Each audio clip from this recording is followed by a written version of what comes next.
everyone.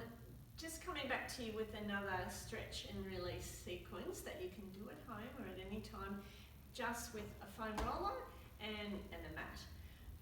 This is for the upper body. So last time it was all for lower half of the body, so this is now for the upper body. Particularly now in winter, colder weather, we tend to be like this and get really tight and sore in our upper body. So the first thing I'm going to do is particularly for the shoulders and the chest. So if you have your roller on one side, right next to you, come onto hands and knees or 4-point kneeling. We're going to keep the lower half of the body completely still. So the back of the opposite hand comes onto the roller, take a breath in to start, and exhale, rolling it out, looking in that same direction. So as I said, the lower half stays still, we don't shift our weight. You can bend into it a little bit if you want, and then breathe in to bring it back in. Exhale as you take the arm up and head with it into rotation. And we do that probably 2 or 3 times. Inhale and exhale, take it up. And then after say 3, swap hands, the palm down and fingers pointing out. Roll it out up the forearm, looking in the opposite direction. For this one, you can bend into it, but like I said before, don't shift your weight. And you can put a bit of pressure into the roller, which gives your forearm, the muscles in the forearm, a nice bit of a massage, which we don't usually get to do. And that open hand position also is stretching from having your hands, gripping in that grip position a lot. Okay, so and then we do that on the other side. While you're here in the 4-point kneeling, take it into a cat stretch. So starting in neutral spine, weight even through those 4 points. We start with the tail up. Someone's pulling your tailbone down. We scoop the tummy, rounding that lower back, and work our way up through the spine, pressing up into the shoulders and chin to chest. And now rolling the other way. So we start to lift the head, soften through the shoulders. You can sink into the waist, sticking the tail out and the head up. And then you go again, starting from the tail, working its way up through the spine, really articulating that movement. Press into the shoulders, into full flexion there. And then coming back down into extension after maybe do a few of those. And then tuck under and you can sit back into your reverse rest position there. Trying to reach the tail to the heels and arms out in front. While we're here, then we can bring the roller back in front of us and take it into extension. So in this position, if we just start with a shoulder release of elevation and depression of the scapula, or just letting the shoulder blades slide up and then gliding down the back. Nothing too forceful, and it's a small movement, but just making sure that the shoulder blades are moving evenly. Nose is just hovering off the floor. If we then take the roller away from the head, and as we breathe in, coming towards the head, just coming up into a little bit of extension with the upper body there. And then exhale back down and release. So as we come in, just thinking of a grape under your belly button, you don't want to squash, and lengthening that lower spine so that it is the back extensor muscles engaging up around the shoulder blade, and your gaze just finishes just in front and above the roller, and exhale down. Inhale to come up. Try not to press too firmly into the roller, but getting your abdominals to do more of the work there.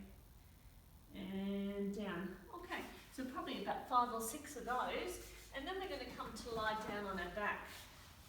Now, this is probably the favourite thing that clients like to do when they come in for the start of their session, and can even do it while you're stretching the lower half of the body with the TheraBand, but putting the roller under the neck, so it's right at the base of my skull, top of my neck, and I'm going to put quite a bit of pressure down into it, like you're trying to create a fat neck. Not very attractive, but anyway. And keeping that pressure there, and very, very slowly is turning your head from one side to the other, and you might find points in that right at the top of the neck where it's very tiny, even knots, then you can even hold it there, just as a point of release. Really, really nice. So do that quite slowly, a couple of turns each side. Then we bring the roller down a little bit further, and I say for ladies, right on your bra line, or just the bottom tips of the shoulder blades, getting the lower back as flat as you can on the floor, hands behind the head, really supporting the head. So think of that head heavy in the hands, and we're adding a bit of extension into it again. So, over the roller, just a little bit. You've got that working into the muscles around the shoulder blade area, and then coming back up, and if you want, coming a little bit high, deepening into that abdominal area, into flexion there. So when we're going over the roller, we don't want to do this, let the back arch or the ribs stick up. Just think of the ribs sliding away from the hips, lengthening the body. And then exhale, coming up and the ribs sliding down to the hips, and gaze finishes at the top of the knees. So just to do that one more time.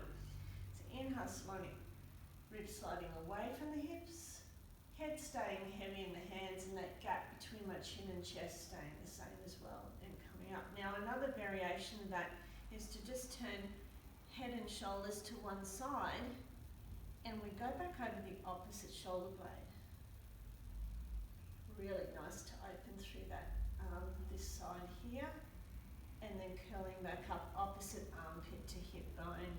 So there's no movement through the pelvis there, it's all the upper body. So I would do, say just 2 or 3 to each side with that one. So last thing is to come onto the roller lengthwise. So if you just make sure that it is straight, you sit right on the end, and take yourself so that you're lying down. Straightening out your back for you. Feet and knees hip width apart, and just using those feet to really stabilise you. So I'm just still working the upper body here. So before we did elevation and depression of the scapula, this time it's what we call protraction, retraction. So we just reach the fingers up and down, and feel like the shoulder blades are wrapping around the roller there, and even soften the ribs even more, sinking into the roller and holding it there. There's lots of arm sequences we can do here, but I'm just going to show you one here where we come out, open there, staying in a neutral spine, and just do a little pulse there. Just opening through the chest, activating those muscles, the shoulder and the arms, and jazz hands at the end. Okay, so that's probably like a 5 to 10 minute sequence you can do at home. Enjoy.